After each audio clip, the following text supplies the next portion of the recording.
Hello my dear students electromagnetic wave ये chapter आज से हम लोग शुरू कर रहे हैं माय डियर। बहुत छोटा, बहुत आसान और 2-4 मात्र टॉपिक के साथ वाला एक चैप्टर है माय डियर, जहां से 3 नंबर के क्वेश्चन आपके एग्जाम के अंदर पूछे जाएंगे। इसका मतलब साफ साफ है कि यहाँ से कभी भी आपसे ज़िंदगी में 5 नंबर का क्वेश्चन तो कभी पूछा नहीं जा सकता। क्यों? क्योंकि उस चैप्टर का वेटेज ही कितना का है, 3 मार्क्स का है। 3 नंबर के क्वेश्चन आते हैं, उसमें से भी इसकी संभावना ज़्यादा होती है कि आपसे 3 के 3 मार्क्स के क्वेश्चन ऑब्जेक्टिव पूछ लिए जाएं। नहीं तो फिर आपके पास क्या ऑप्शन है, फिर एक आपसे ऑब्जेक्टिव पूछा जाएगा और एक 2 मार्क्स में क्वेश्चन पूछा जाता है माय डियर। तो इस चैप्टर से बिल्कुल गिने चुने टॉपिक हैं। अगर आपके पास एनसीईआरटी की किताब है या कोई भी रेफरेंस बुक है आपके पास, तो हर किताब के अंदर ये चैप्टर इलेक्ट्रोमैग्नेटिक वेव जो दे रखा है, उस हर बुक में एक चार्ट बना होगा, एक टेबल बना होगा माय डियर। उस टेबल में जितनी भी रेज होती है इलेक्ट्रोमैग्नेटिक वेव्स में हम लोग पढ़ेंगे, एक्स रेज, गामा रेज, आपको और भी infrared waves, visual light, microwave, radio wave, ये सारे जितने वेव्स हम लोग पढ़ेंगे, ये सारे वेव्स का एक टेबल बना कर दिया होगा हर बुक में माय डियर। मेरी बात सुनिए, एनसीईआरटी की किताब में भी दिया हुआ है, हर किताब में भी दिया हुआ है। उस टेबल के अंदर आपको सारे वेव्स का नाम लिखा हुआ है और सब कहाँ से प्रोड्यूस होते हैं, प्रोडक्शन कहाँ से उनका होता है, इनकी वेवलेंथ कितनी होती है, तरंगदैर्घ्य इनका कितना होता है, इनकी आवृत्ति कितनी होती है, फ्रीक्वेंसी कितनी होती है और इनका यूज कहाँ पे होता है। इसके लिए एक चार्ट बना हुआ है, एक टेबल बना हुआ है। बस आपको करना है कि आज जो मैं पढ़ाऊंगा, आज की क्लास के बाद, आज यानी कि इस चैप्टर के टोटल 2 क्लास होंगे my dear, total net 2 class, सिर्फ 2 क्लासेस में हम लोग ये चैप्टर खत्म कर देंगे, क्योंकि इसमें ज़्यादा कुछ पढ़ना है ही नहीं। तो आज जो पढ़ेंगे वहाँ से हम लोग 2 मार्क्स के क्वेश्चन पढ़ेंगे, जहाँ से कभी 2 मार्क्स के क्वेश्चन आ सकते हैं या कभी न्यूमेरिकल प्रॉब्लम्स आ सकती हैं। वो चीज़ें आज हम लोग देख लेंगे। उसके बाद आपको अगर पे एनसीईआरटी की किताब चार्ट बना हुआ है, वो चार्ट आपको याद करना है। फिजिक्स में बहुत कम ही चीज़ें हैं जिसमें आपको रट्टा मारने वाला काम करना है, लेकिन उस वाले टॉपिक में आपको पूरी तरीके से रट्टा ही मारना है, करना ही पड़ेगा माय डियर। क्योंकि हर वेव्स का वेवलेंथ का रेंज आपको याद करना है, आवृत्ति का रेंज याद करना है, कहाँ से उत्पन्न होता है और इनका यूज कहाँ पे होता है, ये चीज़ें आपको याद ही करनी है। तो वो टेबल अगर आप याद कर लेंगे आज की क्लास के बाद, तो आपका आसानी से इस चैप्टर में 3 में 3 पूरे के पूरे मार्क्स आ जाएंगे माय डियर। शुरू करते हैं आज का क्लास, देखते हैं। सबसे पहले हम लोग जानेंगे माय डियर कि इलेक्ट्रोमैग्नेटिक वेव्स का कॉन्सेप्ट, विद्युत चुंबकीय तरंग, हिंदी में बता देता हूँ, विद्युत चुंबकीय तरंग। तो विद्युत चुंबकीय जो तरंगें होती है, इनका कॉन्सेप्ट कहाँ से जनरेट होता है, सबसे पहले हमको इस बात को जानना होता है माय डियर।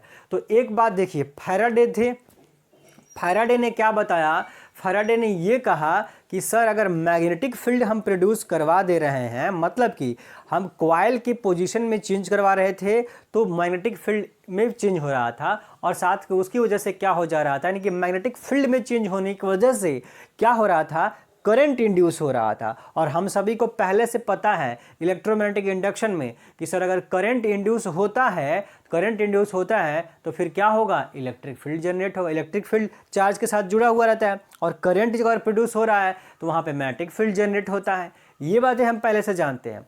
मतलब कुल मिला के कहने का ये मतलब हो गया हमारा कि अगर मैग्नेटिक फील्ड की वजह से करंट आता है और करंट एक तरह से चार्ज है, तो वहाँ मैग्नेटिक फील्ड के साथ साथ इलेक्ट्रिक फील्ड भी जनरेट होता है। तो अगर इलेक्ट्रिक फील्ड में वेरिएशन होगा तो मैग्नेटिक फील्ड भी जनरेट होता है माय डियर। सुनिए मेरी बात, फैराडे के कॉन्सेप्ट से अगर देखा जाए, फैराडे के कॉन्सेप्ट से, तो मैग्नेटिक फील्ड, इलेक्ट्रिक फील्ड एक दूसरे के साथ रिलेटेड है।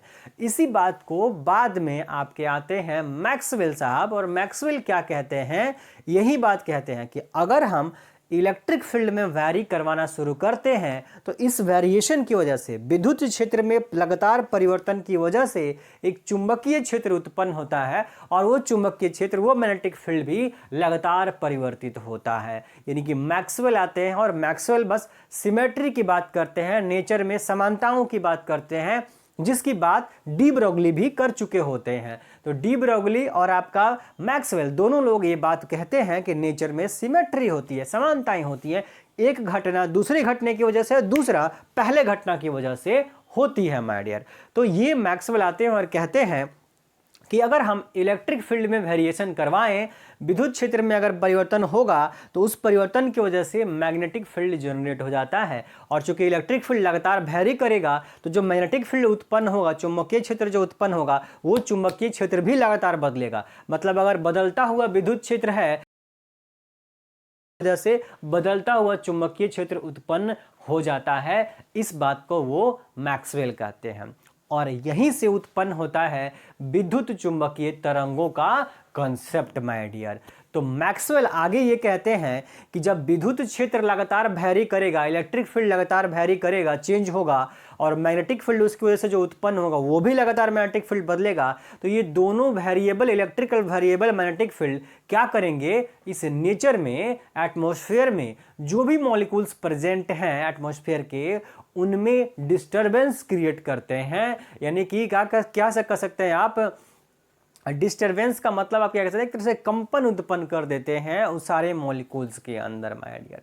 यानी कि विद्युत क्षेत्र और चुंबकीय क्षेत्र जो हमारे नेचर में क्या होता है, अपने आप से उत्पन्न होता है, वो क्या करता है, नेचर के मॉलिक्यूल्स को यानी एटमॉस्फेयर के मॉलिक्यूल्स को क्या करता है, डिस्टर्ब करता है। और डिस्टरबेंस की वजह से वाइब्रेशन उत्पन्न होती है मॉलिक्यूल्स के बीच में, जो कि हमारे एटमॉस्फेयर में जो है। अब बोला अगर वाइब्रेशन होती है तो वाइब्रेशन की वजह से वेव जनरेट होता है। वेव क्या होता है, तरंग क्या होता है, एक्चुअली में मॉलिक्यूल्स का वाइब्रेशन ही वेव का रूप ले लेता है माय डियर।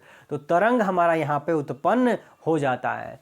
तो एक इलेक्ट्रिक फील्ड और एक मैग्नेटिक फील्ड, इलेक्ट्रोमैग्नेटिक विद्युत चुंबकीय, विद्युत क्षेत्र भी है और चुंबकीय क्षेत्र भी है। विद्युत क्षेत्र भी लगातार बदल रहा है, चुंबकीय क्षेत्र भी लगातार बदल रहा है, और दोनों बदलते हुए इलेक्ट्रिक और मैग्नेटिक फील्ड नेचर्स के एटमॉस्फेयर के मॉलिक्यूल्स को डिस्टर्ब करेंगे और इस डिस्टर्बेंस की वजह से तरंग उत्पन्न हो जाएगी। उसी तरंग को हम लोग क्या बोलते हैं, विद्युत चुंबकीय तरंग बोला जाता है। ये बात मैक्सवेल ने कहा हुआ है माय डियर।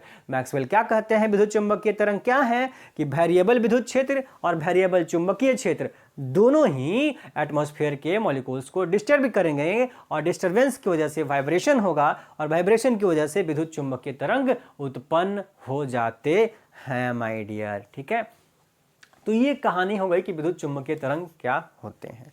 अब हमारे देखिए, हमें तो एग्जाम से मतलब है भैया कि एग्जाम में माय डियर क्या क्वेश्चन आएगा और हम क्या लिख के आ जाएंगे और हमें पूरा का पूरा नंबर मिल जाएगा। हमें तो बस इससे मतलब होना चाहिए कि एग्जाम में क्या आने वाला है। बोला सर एग्जाम में क्या आएगा, बता दूं क्या आएगा। आएगा यहां से कि विद्युत चुंबकीय तरंगे जो है वो अनुप्रस्थ तरंगे होती हैं। क्यों, why electromagnetic waves are transverse wave, यानी इलेक्ट्रोमैग्नेटिक वेव्स जो होता है, विद्युत चुंबकीय जो तरंगे होती हैं वो अनुप्रस्थ तरंगे होती हैं।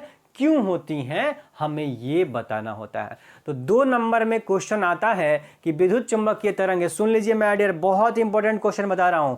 विद्युत चुंबकीय तरंगे अनुप्रस्थ तरंगे होती हैं, क्यों होती हैं, ये हमें जवाब में लिखना होता है। और 2 लाइन का जवाब है। अगर 2 लाइन लिखिएगा 2 नंबर में तो मिलेगा तो नहीं नंबर आपको। फिर बोला क्या करना पड़ेगा सर, अगर 2 लाइन लिखेंगे और नंबर नहीं देगा तो क्या करना पड़ेगा। बोला उसी के कॉन्सेप्ट को बताने के लिए, वही आपका प्रॉब्लम सॉल्व करने के लिए ये फोटो मैंने पहले से ही ड्रॉ कर रखा है। 2 नंबर में आएगा क्वेश्चन कि विद्युत चुंबकीय तरंगे अनुप्रस्थ तरंगे होती हैं तो क्यों होती हैं, ट्रांसवर्स वेव होता है इलेक्ट्रोमैग्नेटिक वेव तो क्यों होता है।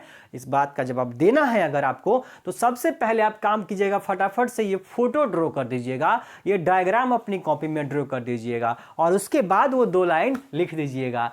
तो 1 नंबर आपके फोटो के और 1 नंबर आपके लैंग्वेज के, 2 में 2 मार्क्स आपके आसानी से मिल जाएंगे माय डियर। तो देखिए ये फोटो हमने क्या बना रखा है, ये फोटो इलेक्ट्रोमैग्नेटिक वेव्स का बना रखा है। किसके अकॉर्डिंग, मैक्सवेल के अकॉर्डिंग। तो मैक्सवेल वही कहते हैं कि इंग्लिश में लिखा हुआ है direction of propagation of electric field, मतलब कि जो विद्युत क्षेत्र है वो इस दिशा में, वाई दिशा में प्रोपेगेट करेगा। प्रोपेगेशन का मतलब संचरण, मतलब चलेगा, मूव करेगा। तो विद्युत क्षेत्र इधर वाई में चल रहा है और चुंबकीय क्षेत्र, direction of propagation of magnetic field, चुंबकीय क्षेत्र कहाँ चल रहा है, जेड में चल रहा है। आप ऐसे मान सकते हैं वाई में विद्युत क्षेत्र है और जेड में कौन है, मतलब जेड में सर चुंबकीय क्षेत्र बदल रहा है, वैरी कर रहा है। तो ये दोनों क्या हो गए, एक दूसरे के लंबवत होते हैं। ये सारी बात मैक्सवेल बोलते हैं।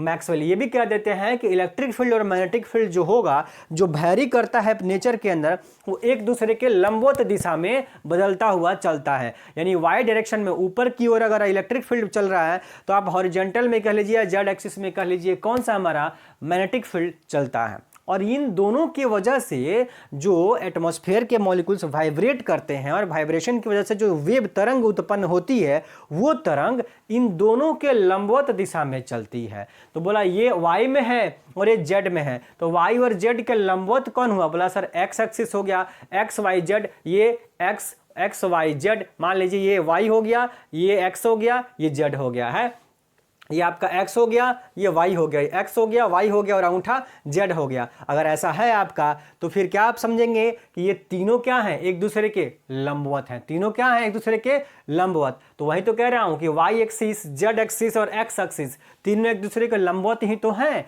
इसका मतलब x एक्सिस इन दोनों के लंबवत है, z एक्सिस इन दोनों के लंबवत है और y एक्सिस इन दोनों के लंबवत है। बोला बिल्कुल सर है, इसमें कौन सी बड़ी बात हो गई? तो यही बात मैक्सवेल कहते हैं कि इलेक्ट्रोमैग्नेटिक जो वेव होता है वो विद्युत चुंबकीय जो तरंगे होती हैं वो किसकी वजह से उत्पन्न हो रही है? बड़ा विद्युत क्षेत्र और मैग्नेटिक चुंबकीय क्षेत्र की वजह से। तो विद्युत क्षेत्र और चुंबकीय क्षेत्र दोनों एक दूसरे के लंबवत है और उनकी वजह से जो तरंग उत्पन्न हो रही है विद्युत चुंबकीय तरंग वो उन दोनों के लंबवत है। मतलब एक्स डायरेक्शन में आपका विद्युत चुंबकीय तरंगे, direction of propagation of electromagnetic wave, विद्युत चुंबकीय तरंगे एक्स में चलेंगी तो जो एक्स का डायरेक्शन है वो वाई और जेड के लंबवत है। इसी कारण से इसको अनुप्रस्थ तरंग कहा जाता है माय डियर। मतलब कि अगर विद्युत क्षेत्र और चुंबकीय क्षेत्र एक दूसरे के लंबवत हैं और इन दोनों के लंबवत हमारा कौन है? जो वेव, जो तरंग उत्पन्न हुआ है वो है। इसीलिए हम लोग क्या बोलते हैं? इनको विद्युत चुंबकीय तरंगों को अनुप्रस्थ तरंग कहा जाता है। ठीक है माय डियर, तो यही बात हमें लिख देना है 2 लाइन में। और ये फोटो भी उसी कॉन्सेप्ट को बताने की कोशिश कर रहा है। तो सबसे पहले मैं फोटो मिटा दूंगा क्योंकि लिखने में हमें प्रॉब्लम हो सकती है स्पेस की कमी की वजह से। तो आप अपनी कॉपी में पहले फोटो को नोट डाउन कर लीजिए। जो कहानी मैंने बताया मैक्सवेल का वो सब लिखने की कहीं भी जरूरत नहीं है, एग्जाम में कोई आपसे नहीं पूछेगा। बस विद्युत चुंबकीय तरंगें ट्रांसवर्स वेव क्यों होती हैं इसका जवाब हम लोग लिखेंगे। तो ये आप अपनी कॉपी में नोट डाउन कर लेंगे। चलिए, आशा करता हूं मैं हट गया था, आप नोट डाउन कर लिए होंगे। अब इसका लैंग्वेज लिख लेंगे।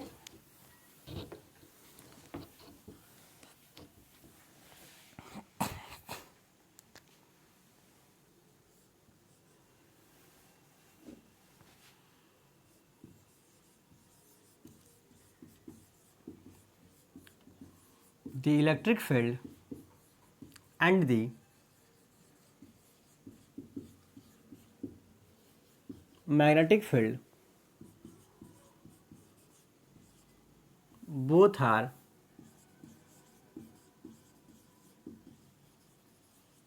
variable in perpendicular direction and due to this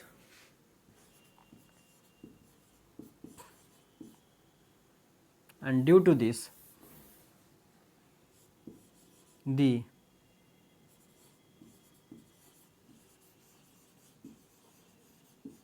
wave generated is propagated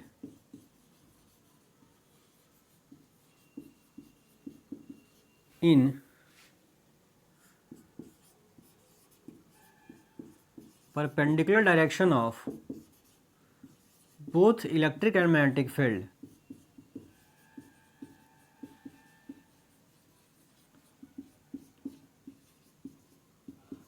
So electromagnetic wave are called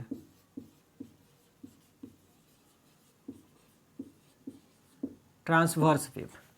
note down कर लेंगे इंग्लिश मीडियम के बच्चे। अगर आप समझ गए तो आप बिल्कुल अपनी आसानी से अपनी लैंग्वेज में भी लिख सकते हैं। कोई मैंडेटरी नहीं है कि मैं जो लैंग्वेज लिखता हूं, क्योंकि जो मैं लैंग्वेज लिख रहा हूं वो अपनी लैंग्वेज, खुद की लैंग्वेज लिख रहा हूं और उसी कॉन्सेप्ट को मैं अपनी लैंग्वेज में बना के लिख रहा हूं। तो उसी तरीके से आप भी उस कॉन्सेप्ट को अपनी लैंग्वेज में बना करके लिख सकते हैं माय डियर। ठीक है, फिर भी नोट करना है, नोट डाउन कर लेंगे इसे। मैं हिंदी में लिखूंगा हिंदी मीडियम के बच्चों के लिए। मिटा रहा हूं मैं इसे।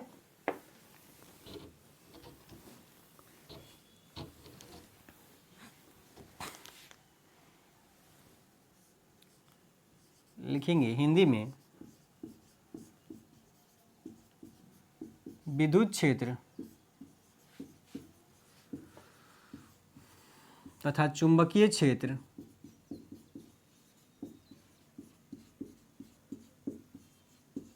एक दूसरे के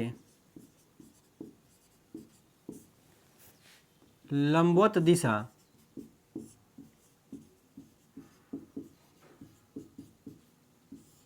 में संचरित होते हैं तथा इनके कारण उत्पन्न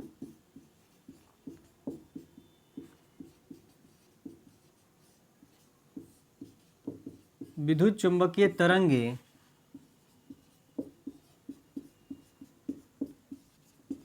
इन दोनों के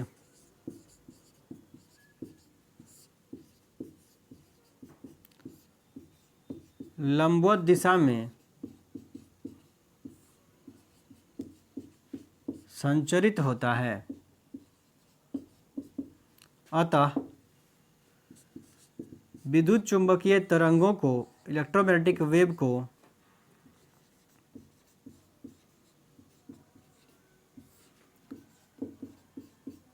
अनुप्रस्थ तरंगे कहा जाता है। बस आप जैसे आएगा एग्जाम के अंदर आप बहुत आसानी से लिख दीजिएगा माय डियर, ठीक है। 1 से 2 लाइन, 2 लाइन आप, इतना बड़ा हमारे बोर्ड पे 2 से 3 लाइन मुश्किल से आपकी कॉपी में होगा, तो आप डायग्राम नोट दिखा दीजिएगा और ये बातें लिख दीजिएगा, 2 में 2 नंबर आपका आ जाएगा। तो क्वेश्चन क्या पूछेगा? क्वेश्चन मैंने आपको कई बार बता चुका कि विद्युत चुंबकीय तरंगे अनुप्रस्थ तरंगे होती हैं, क्यों? Why electromagnetic waves are called transverse wave my dear. उसका आंसर ये है, और एक फोटो ड्रॉ रखा था, उतना कर दीजिएगा। चलिए मैं मिटा दे रहा हूं, वीडियो पॉज करके नोट्स जरूर बना लेंगे।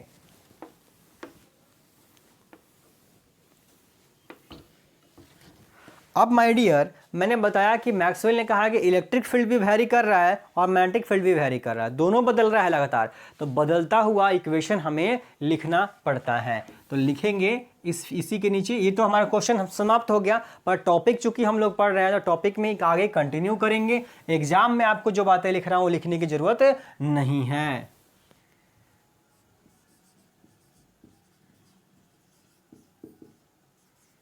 The equation of variable electric field,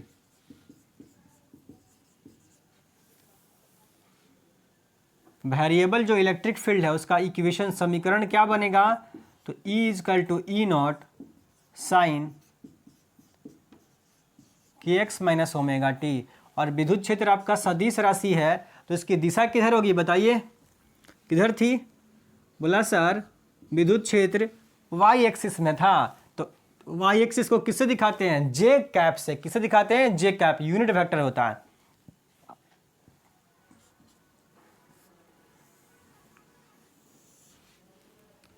next लिखिए। हिंदी मीडियम के बच्चे परेशान ना हो माय डियर, ये बहुत आसान है। इलेक्ट्रिक फील्ड, विद्युत क्षेत्र का समीकरण लिख रहे हैं। जो परिवर्तनशील विद्युत क्षेत्र है उसका समीकरण लिख रहे हैं। इक्वेशन मतलब समीकरण, इलेक्ट्रॉन हमको लिखना है। इसी तरह से the equation of variable magnetic field, चुंबकीय क्षेत्र का समीकरण क्या होगा? बोला सर चुंबकीय क्षेत्र का समीकरण बिल्कुल हूबहू लिखेंगे, B बराबर B not sine kx minus omega t. और चुंबकीय क्षेत्र किधर था? Z एक्सिस में। और Z एक्सिस को कौन रिप्रेजेंट करता है? K कैप रिप्रेजेंट करता है, तो K कैप लिख देंगे। तो ये विद्युत क्षेत्र का समीकरण है, ये चुंबकीय क्षेत्र का समीकरण होता है। और समीकरण जैसे आपको अल्टरनेटिंग करंट पढ़ा चुका हूँ, वोल्टेज का equation E equal to E not sine omega t, बिल्कुल उसी तरीके से है। E equal to E not sine kx minus omega t. वहाँ पे एंगल में केवल ओमेगा टी होता था, यहाँ पे kx साथ में ऐड है। अब k क्या है, ओमेगा क्या है, अब इसको लिखने के बाद हम लोग चर्चा कर दें हैं माय डियर। अभी आपने इक्वेशन में देखा था कि जो इलेक्ट्रिक फील्ड मैग्नेटिक फील्ड क्या है, दोनों ऐसे ग्राफ बना हुआ था साइनोसोडियली। ये साइन के ग्राफ है, बोला बिल्कुल ऐसे ही ग्राफ जो है ऐसे मैग्नेटिक फील्ड भी चल रहा है। तो दोनों क्या है, साइनोसोडियली है, और दोनों का एंगल क्या है, फेज के देखिए के एक्स माइनस ओमेगा टी, के एक्स माइनस ओमेगा टी। आपको अल्टरनेटिंग करंट पढ़ा चुके हैं, तो आपको फेज एंगल पता होना चाहिए, फेज डिफरेंस पता होना चाहिए। तो बोला सर यहाँ कोई फेज डिफरेंस नहीं है, क्योंकि साइन में जो एंगल के एक्स माइनस ओमेगा टी यहाँ होता है वैसा ही फेज एंगल यहाँ भी है के एक्स माइनस ओमेगा टी। तो कोई फेज का डिफरेंस नहीं होता है माय डियर इलेक्ट्रिक फील्ड और मैग्नेटिक फील्ड में। याद रखेंगे ये आपका वोल्टेज वाला इक्वेशन नहीं है, ये इलेक्ट्रिक फील्ड का इक्वेशन है माय डियर। कैसा है, ये इलेक्ट्रिक फील्ड है और ये चुंबकीय क्षेत्र मैग्नेटिक फील्ड होता है। पहले इसे आप नोट डाउन करेंगे कॉपी में, फिर आगे चर्चा करते हैं ई नॉट बी नॉट क्या है, के क्या है, ओमेगा क्या है माय डियर। यहीं से मैंने आपको क्लास शुरू होने से पहले बोला कि आज की क्लास में हम लोग वो चीज़ें पढ़ेंगे जहां से 2 नंबर में क्वेश्चन आता है और जहां से न्यूमेरिकल प्रॉब्लम्स बन सकती हैं आपके एग्जाम के अंदर। बस तो यही वो इक्वेशन है जहां से न्यूमेरिकल आपके एग्जाम में आएगा, अदरवाइज नहीं आएगा। यहीं से आएगा। कैसे आएगा मैं फॉर्मूला बता दे रहा हूं, इसे आप पहले नोट डाउन कर लेंगे।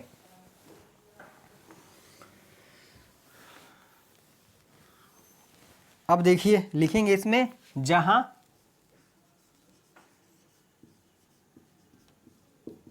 Where E not and B not, ये क्या है, आपको पहले भी ई नॉट का कॉन्सेप्ट पढ़ा चुका हूं। वहां पे मैक्सिमम विद्युत वाहक बल था, यहां पे मैक्सिमम इलेक्ट्रिक फील्ड, ये maximum magnetic field.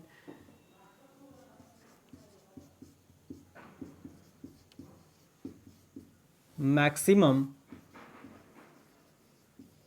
Value of electric and magnetic field.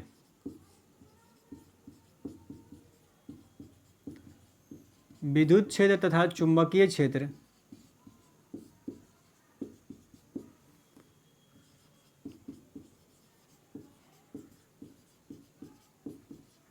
का अधिकतम मान कह लीजिए या आयाम कह लीजिए। आयाम को भी हम लोग क्या बोलते हैं, अधिकतम मान ही बोलते हैं। तो ई नॉट और बी नॉट क्या है, बोला अधिकतम मान है विद्युत क्षेत्र चुंबकीय क्षेत्र का। अब जो बारी आती है वो आती है के की। यही के आपके लिए मोस्ट इंपॉर्टेंट है एग्जाम के व्यू से। अगर आपसे न्यूमेरिकल पूछा जाएगा तो के क्या होता है, तो के का फार्मूला होता है 2 पाई बाई लैम्डा या ओमेगा बाई सी। ये याद रखेंगे माय डियर, के का formula K equal to 2 pi by lambda equal to omega by C. तो के है क्या आखिर, तो के को बोलते हैं प्रोपेगेशन कांस्टेंट, संचरण नियतांक।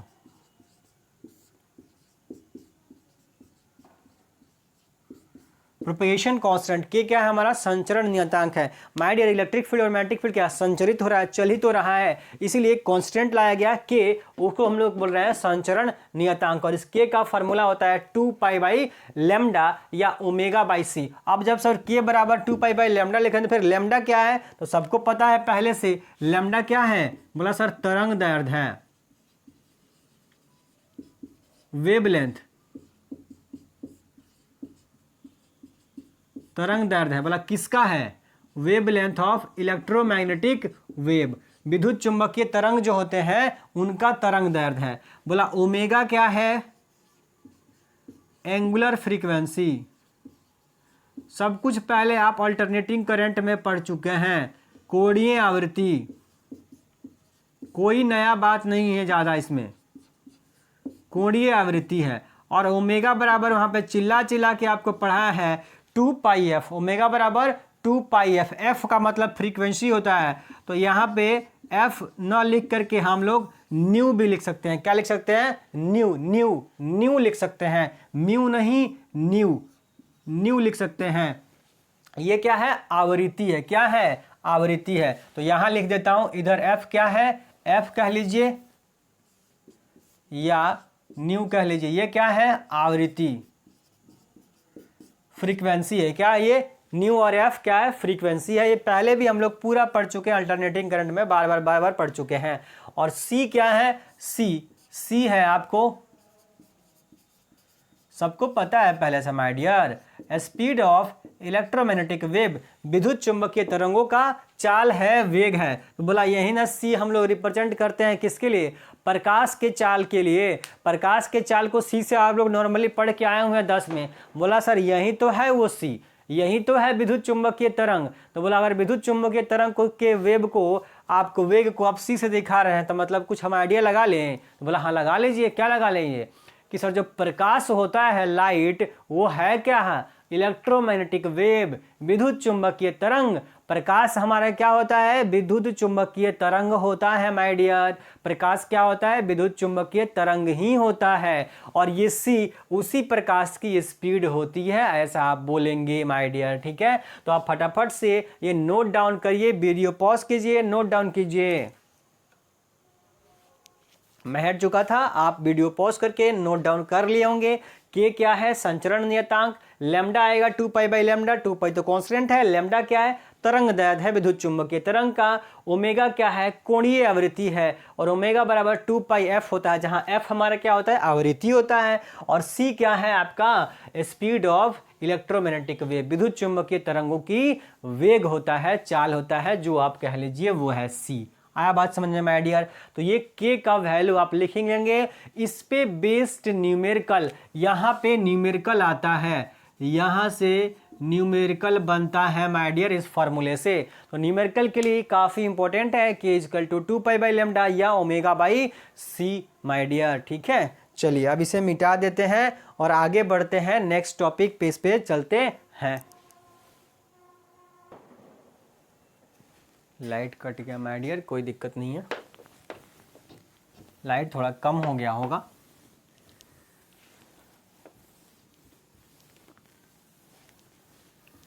चलिए यहां तक तो हमने पढ़ लिया। अब कुछ इंपॉर्टेंट बात है वो लिख लेंगे नोट में। ये आपका नोट मोस्ट इंपॉर्टेंट नोट है, ऑब्जेक्टिव के लिए मोस्ट इंपॉर्टेंट नोट है। पहली बात क्या, according to Maxwell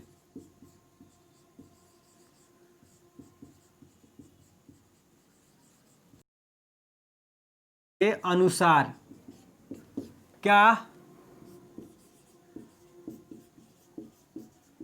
the speed of electromagnetic wave, विद्युत चुंबकीय तरंगों का जो वेग होता है, जो चाल होगा वो c, और c बराबर होता है 1 by root under mu not into epsilon not.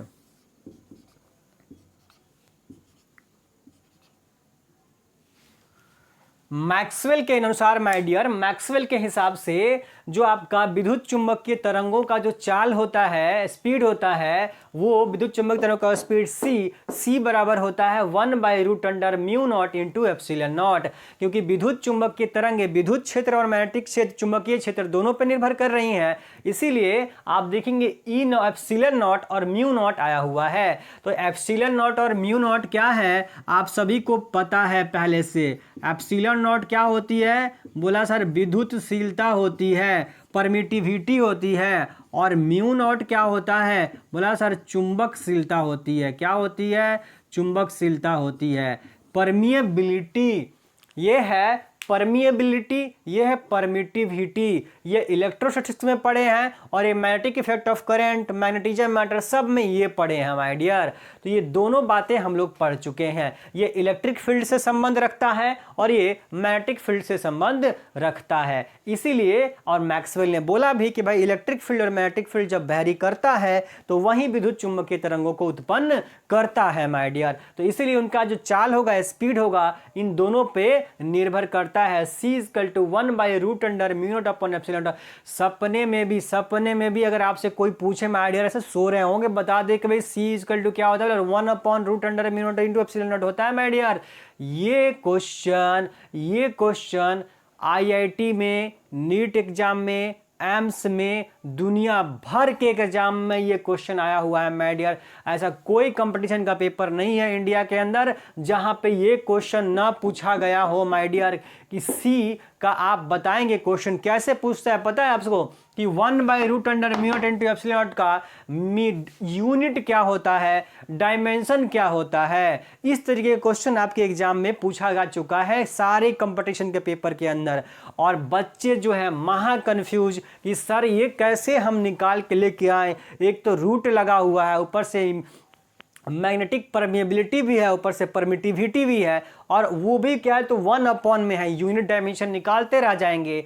अरे बेवकूफ़, ये देख लो माय डियर, आप क्या देखना है, आप लोग सब इंटेलिजेंट हैं, आप बड़ी आसानी से जवाब दे सकते हैं कि सर 1/√अंडर चाहे एप्सिलॉन जो भी है वो तो सी के बराबर न है सर। और सी क्या है, बोला सर सी तो स्पीड है, सी तो क्या है, स्पीड है। मतलब यहाँ जो भी कुछ है वो आपसे क्वेश्चन कैसे बच्चों के दिमाग से वो चेक कर रहा है, टेस्ट करता है कि आपको एक्चुअली में पता है भी कि नहीं कि 1/√अंडर μ0 × ε0 सी होता है, स्पीड होता है। अगर पता नहीं है तो आप हो गया, आप कंफ्यूज हो गए, 10 मिनट आप टाइम बर्बाद कीजिएगा, आपसे क्वेश्चन बनना मुश्किल है।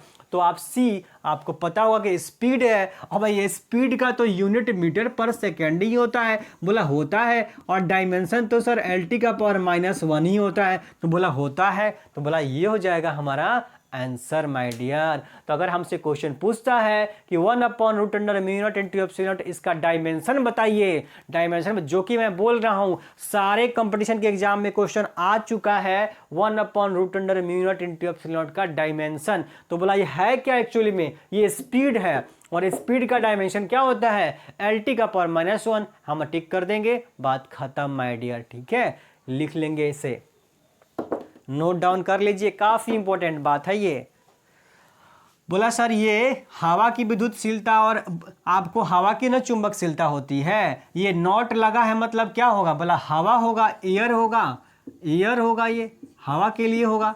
बोला बिल्कुल सर, अगर कोई दूसरा मीडियम आ जाए तो फॉर अदर मीडियम, ये फॉर अदर मीडियम दूसरे माध्यम में क्या हो जाएगा, विद्युत चुंबकीय तरंगों का जो चाल है वेग v बराबर हो जाता है c/√अंडर μr × ε0, ये हो जाता है फॉर दूसरे मीडियम के लिए। दूसरे मीडियम के लिए v क्या है, स्पीड है, क्या है, वेग है, चाल है, किसका, इलेक्ट्रोमैग्नेटिक वेव का।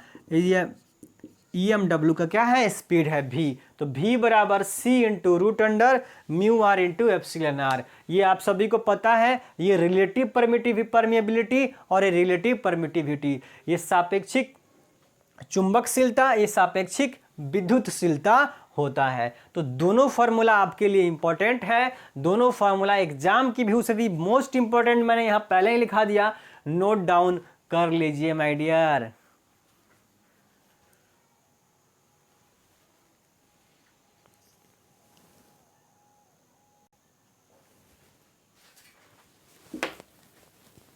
चलिए माय डियर, आशा करता हूँ आप सभी लोगों ने लिख लिया होगा, नोट्स बना लिया होगा। इसका बहुत छोटा चैप्टर है माय डियर, आज हम लोगों ने पढ़ लिया कुछ फार्मूला, आज थोड़ा एक और दो फार्मूला और देख लेते हैं, फिर केवल एक टेबल बचेगा जो आप किसी भी बुक से याद कर सकते हैं माय डियर, ठीक है।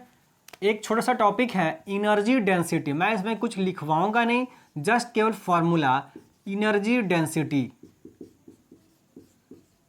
बोला क्या है, ऊर्जा घनत्व है। बोला सर ये तो कुछ सुना सुना सा लग रहा है, बोला हाँ बिल्कुल सुना सुना सा लग रहा है। इलेक्ट्रोस्टैटिक्स का लास्ट टॉपिक आप जब पढ़ते हैं तो एनर्जी डेंसिटी आता है कैपेसिटर वाले चैप्टर में, कैपेसिटर में लास्ट में आता है एनर्जी डेंसिटी, और वहाँ पे मैंने आप सभी को पढ़ा रखा है कि इलेक्ट्रिकल एनर्जी डेंसिटी कितना होता है। और इलेक्ट्रिकल एनर्जी अगर डेंसिटी की बात करेंगे तो एनर्जी डेंसिटी कितनी होती है, आपको लिखा रखा है फॉर्मूला वहाँ पे, 1/2 ε0 E²। अगर आप इलेक्ट्रोस्टैटिक्स में कैपेसिटर वाला टॉपिक पढ़े हुए हैं तो कैपेसिटर के लास्ट में एनर्जी डेंसिटी हम लोग पढ़ते हैं। तो विद्युत क्षेत्र की वजह से, विद्युत क्षेत्र की वजह से जो एनर्जी डेंसिटी होता है वो कितना होता है, 1/2 ε0 E²। अगर आपको मैक्सिमम लिखना है तो यहाँ मैक्सिमम लगा लीजिए E0²। ये एप्सिलॉन नॉट है, ये ई नॉट है, अंतर पता होना चाहिए। ये विद्युतशीलता है एप्सिलॉन नॉट, और ये ई नॉट विद्युत क्षेत्र है। ये विद्युत की शीलता, ये विद्युत का क्षेत्र है माय डियर। इस बात को आप पहले से आपको पता है। एनर्जी डेंसिटी में हमें कोई ज़्यादा जानकारी लेनी नहीं है माय डियर। अगर डेफिनेशन किसी को लिखना है तो क्या लिख सकता है, ऊर्जा घनत्व का क्या डेफिनेशन लिख सकता है कि भाई ये तो हम लोग इलेक्ट्रोमैग्नेटिक वेव के लिए नहीं लिख रहे हैं, तो विद्युत चुंबकीय तरंग मान लीजिए सब जगह प्रेजेंट है, तो सब जगह प्रेजेंट है तो हम लोग क्या करते हैं, कोई एरिया सेलेक्ट कर लेते हैं और उस एरिया में उस विद्युत चुंबकीय तरंगों के पास कितना ऊर्जा होगा, वही ऊर्जा क्या कहलाएगा, ऊर्जा एनर्जी डेंसिटी कहलाएगा। आया बात, यानी कि जो वॉल्यूम होगा उसका यूनिट वॉल्यूम, मतलब कि अगर ऐसा है कि अगर हम कोई स्पेस सेलेक्ट कर लेते हैं, ये स्पेस, तो इसका कुछ वॉल्यूम होगा। बोला सर अगर ये एरिया है, ये आपका लेंथ है एल, तो लेंथ हम कैसे बता सकते हैं कि डेल्टा टी में हम लोग मल्टीप्लाई कर देंगे सी से, तो समय इंटू टाइम वेग क्या हो जाएगा, लेंथ मिल जाएगा। दूरी बराबर चाल गुना समय, ये दूरी एल है तो चाल सी या गुना समय, डेल्टा टी मान लेते हैं, तो ये हमारा क्या हो जाएगा, लंबाई हो जाएगा और ये क्षेत्रफल हो जाएगा। तो लंबाई और क्षेत्रफल में आप मल्टीप्लाई कर दीजिएगा, एरिया गुना सी गुना डेल्टा टी, ये हो गया क्षेत्रफल, और ये सी इंटू डेल्टा टी लंबाई, तो ये क्या मिल जाएगा, आयतन मिल जाएगा। तो एकांक आयतन में जो ऊर्जा प्रेजेंट होगा उसी को हम लोग क्या बोल देंगे, ऊर्जा घनत्व तो बोल देते हैं। तो बोला सर यहाँ इलेक्ट्रिक फील्ड भी होता है और मैग्नेटिक फील्ड भी ना होता है, बोला सर दोनों होता है। तो ये इलेक्ट्रिक फील्ड की वजह से ऊर्जा घनत्व आ गया और एक मैग्नेटिक फील्ड की वजह से आएगा तो वो आ जाता है हाफ। देखिए उल्टा हो जाता है सिर्फ, और कुछ चीज़ें चेंज नहीं होती हैं। तो क्या हो जाएगा, एप्सिलॉन नॉट की जगह बी नॉट स्क्वायर और यहाँ पे म्यू नॉट नीचे आ जाएगा। बोला सर कैसे हो गया ये, बोला बहुत सिंपल है, लॉजिक लगाओ। क्या इलेक्ट्रोस्टैटिक्स में जो कांस्टेंट पढ़ते हो वो 1/4 पाई एप्सिलॉन नॉट आता है, और मैग्नेटिज्म में जो कांस्टेंट पढ़ते हो वो म्यू नॉट अपॉन 4 पाई आता है माय डियर। मतलब देखो यहाँ 4 पाई के 4 पाई क्या है, 1/4 pi epsilon not. Epsilon not कहाँ होता है, नीचे, और यहाँ म्यू नॉट कहाँ है, ऊपर। तो उल्टा है ना, इलेक्ट्रोस्टैटिक्स में नीचे है और मैग्नेटिज्म में ऊपर है, उल्टा हो जाता है। इसलिए यहाँ भी एप्सिलॉन नॉट ऊपर है तो आपका म्यू नॉट क्या हो जाएगा, नीचे, उसके उल्टा हो जाएगा। आया बात समझ में माय डियर। तो ये जस्ट फार्मूला एनर्जी डेंसिटी का, ऊर्जा घनत्व का, ये इलेक्ट्रिक फील्ड की वजह से ऊर्जा घनत्व है और ये मैग्नेटिक फील्ड की वजह से ऊर्जा घनत्व है। दोनों की वजह से ऊर्जा घनत्व है, आप नोट डाउन कर लेंगे माय डियर। एग्जाम के व्यू से उतना इंपॉर्टेंट नहीं है, फिर भी आप इसको नोट डाउन कर लीजिए, ठीक है। अब मैं इसे मिटा देता हूं। यहां पे एक चीज आता है एवरेज एनर्जी डेंसिटी आता है, एक चीज और आता है एवरेज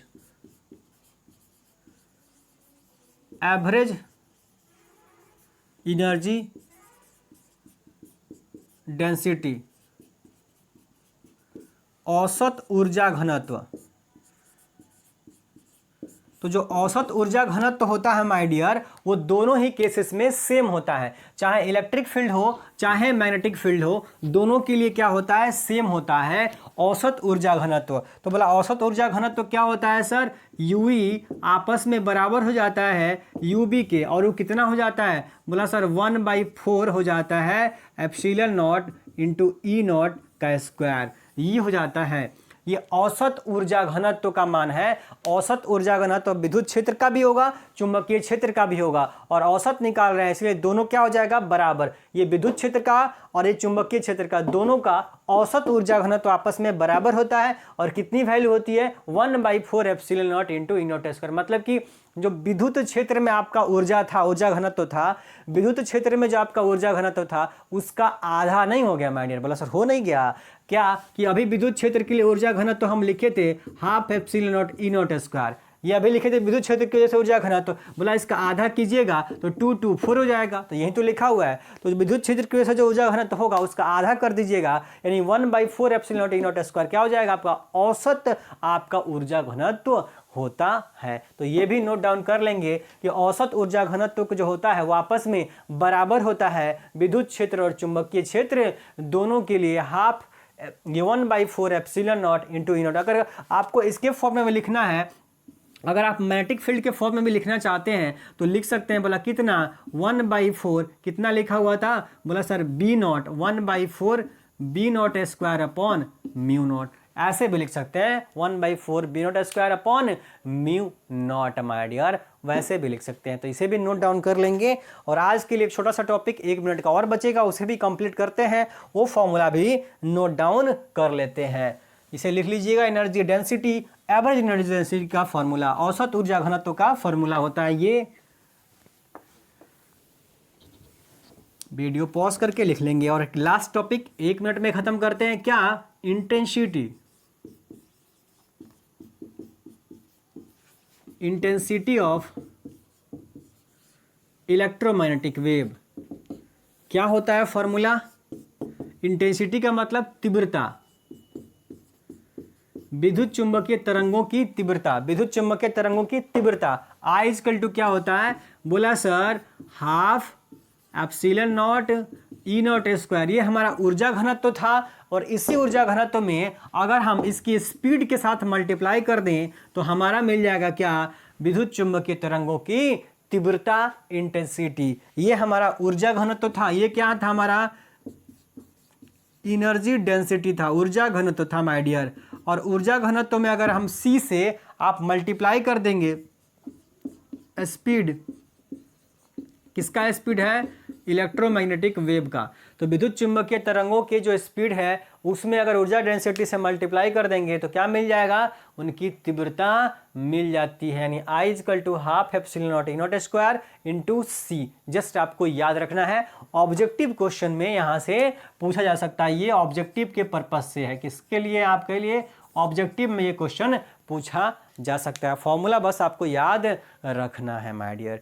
तो ये है आज का क्लास। आज के क्लास में हमने कुछ जाना कि इलेक्ट्रोमैग्नेटिक वेव्स क्या होते हैं, इलेक्ट्रोमैग्नेटिक वेव्स ट्रांसवर्स वेव होते हैं तो क्यों होते हैं, और उनका इक्वेशन, इलेक्ट्रिक फील्ड का इक्वेशन क्या होता है, मैग्नेटिक फील्ड का इक्वेशन क्या होता है, प्रोपेगेशन कांस्टेंट क्या होता है, ओमेगा क्या होता है, ये सारी बातें डिस्कस की। साथ साथ में एनर्जी डेंसिटी और आपको इंटेंसिटी ऑफ इलेक्ट्रोमैग्नेटिक वेव, इनके कुछ फॉर्मूलाज भी हमने देखा जो हमारे एग्जाम के लिए काफ़ी इंपॉर्टेंट होता है माय डियर।